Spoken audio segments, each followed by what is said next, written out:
Assalamualaikum warahmatullahi wabarakatuh.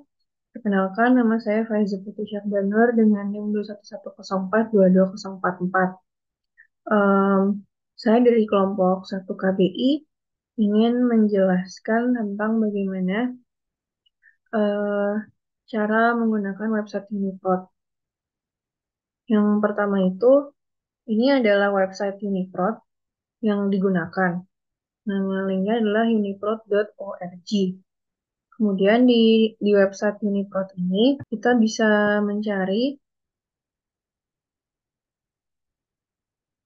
protein Uniprot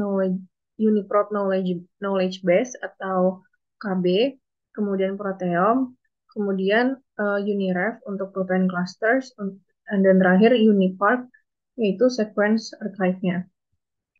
Nah, pada kelompok saya itu ditugaskan untuk mencari yang pertama itu jumlah database protein, nama gen, fungsi molekular, fungsi proses biologisnya, lokasi protein di sel, nama target obat, struktur 3D-nya, kemudian penyakit yang berkaitan dengan protein tersebut. Untuk kelompok saya itu ditugaskan mencari protein yang dipakai adalah protein PTEN atau PTEN. Kemudian pertama itu untuk mencari informasinya itu di bagian sini itu dikliknya yang Uniprot KB, yang dipilih Uniprot KB. Kemudian klik nama proteinnya. Nah, setelah di searching, kemudian keluar sebagai berikut. Ini adalah jumlah database, yaitu 20.863 results mengenai PTEN. Nah, di tampilan yang ini, di tampilan pertama ini itu ditampilkan protein namanya, gen name, kemudian ada beberapa organisme eh, protein yang terlibat di beberapa organisme. Di sini ada sangat banyak sekali. Nah, kelompok kami itu akan mengambil contoh protein PTEN ini di organisme Homo sapiens atau human. Kemudian untuk mengetahui nama proteinnya, protein name-nya itu diklik nomor entry-nya. Nah, di sini adalah nama proteinnya yaitu fosfatidilinositol 345 trisfosfat 3 fosfatase and dual specificity protein fosfatase PTEN. Kemudian nama gennya itu adalah PTEN. Baiklah, selanjutnya langkah selanjutnya itu akan dilanjutkan oleh rekan saya.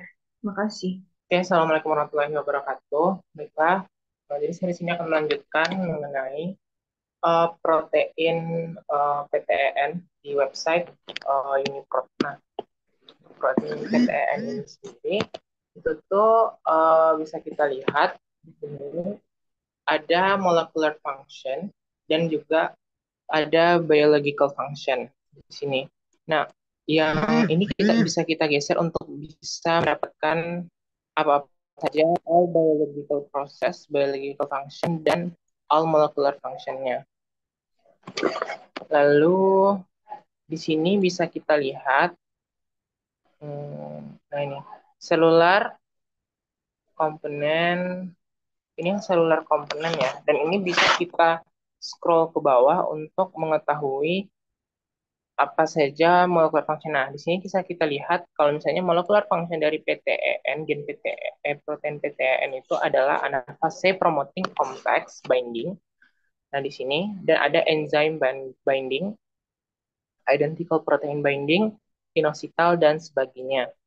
Nah, untuk biological process itu juga bisa kita lihat di bawah. Ini kita scroll yang adalah proses dan terusnya di sini ada apoptotic proses, jadi dia berperan dalam proses apoptosis dan morfogenesis gitu ya, morfogenesis atau perkembangan morfologi dari otak, canonical UNT signaling pathway dan sebagainya. Sementara untuk molecular function-nya itu promoting anafase adaptasi promoting complex binding.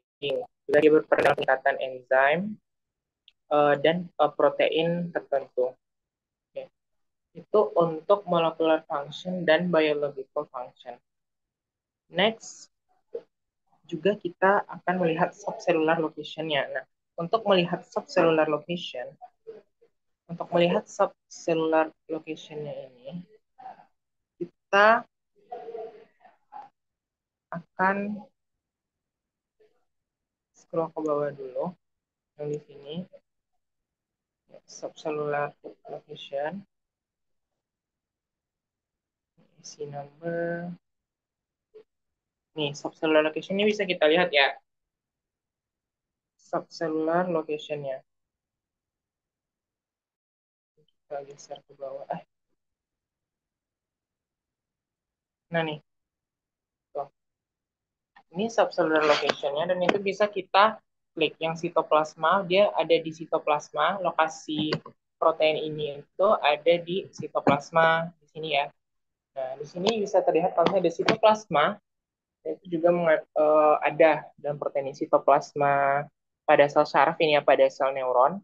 Lalu di nukleusnya juga ada. Lalu ada di ini dendritic spine atau cell projection ya. Jadi pada ujung-ujungnya itu ya sel dendritnya. Lalu ada pada post synaptic density. Jadi pada post synapse. Di sini bisa kita lihat ya beberapa subcellular location-nya seperti itu. Oke, mungkin itu dari saya. Terima kasih. Assalamualaikum warahmatullahi wabarakatuh. Baiklah, berikutnya saya akan menjelaskan mengenai apa saja obat-obat yang terkait dengan fungsi protein dari PTN. Nah, di sini sudah tampak merupakan halaman dari PTN pada human, yang mana untuk mencari dari obat yang relate kepada PTN ini bisa kita dengan cara mengklik bagian sebelah kiri yaitu ada disease and variants. Jadi setelah kita klik, dia akan langsung menuju ke bawah. Nah, di sini ada merupakan disease and variants. Lalu kita scroll sedikit ke bawah, sehingga nantinya kita akan mendapatkan, nah ini, bagian chemistry ada tulisan draft bank. Nah, kemudian bisa kita buka, ini di sini disebutkan bahwa nama obatnya itu fosfatidiletanolomin, yang mana ini bisa kita klik dan nantinya dia akan langsung tersambung kepada draft banknya. Jadi ini merupakan halaman dari obat fosfatidiletanolomin, yang mana untuk generik name-nya tetap fosfatidiletanolomin dengan draft bank accession number-nya itu DB04327. Kemudian tipenya dia merupakan small molecule. Dan di sini kita bisa melihat strukturnya. Dan ini merupakan berat dari obatnya dan ini merupakan formula dari secara kimianya. Kemudian di ke bawahnya lagi kita bisa melihat deskripsinya secara farmakologi. Dan dia tuh di sini bisa kita lihat dia tidak memiliki pengaruh terhadap absorption, kemudian volume distribution, kemudian pengikatan protein, metabolisme, kemudian yang lain-lainnya. Nah, kemudian kita juga bisa melihat interaksi antara obat ini.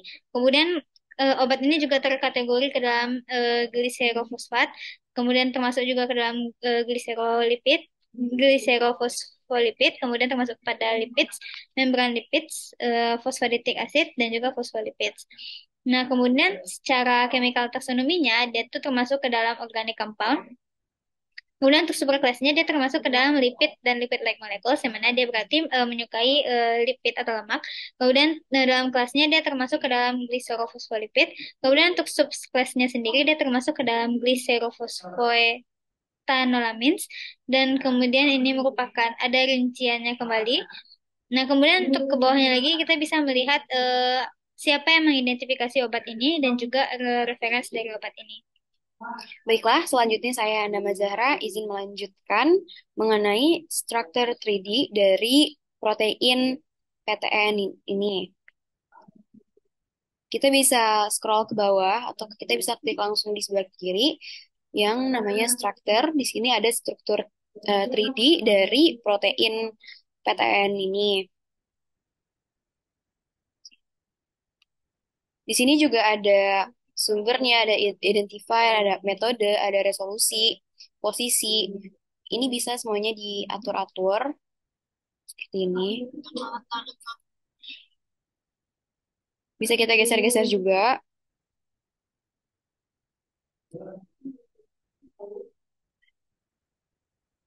Kemudian folder-foldernya juga bisa di-download. Selanjutnya yaitu adalah penyakit yang terhubung atau disease and variants, di mana protein ini itu terhubung dengan penyakit Cowden syndrome 1 atau CWS1, di mana penyakit ini disebabkan oleh efek gen efek variasi gen di sini. Sini juga ada deskripsi penjelasan mengenai penyakit-penyakitnya. Kemudian juga di sini ada penyakit yang mirip seperti penyakit Cowden syndrome ini.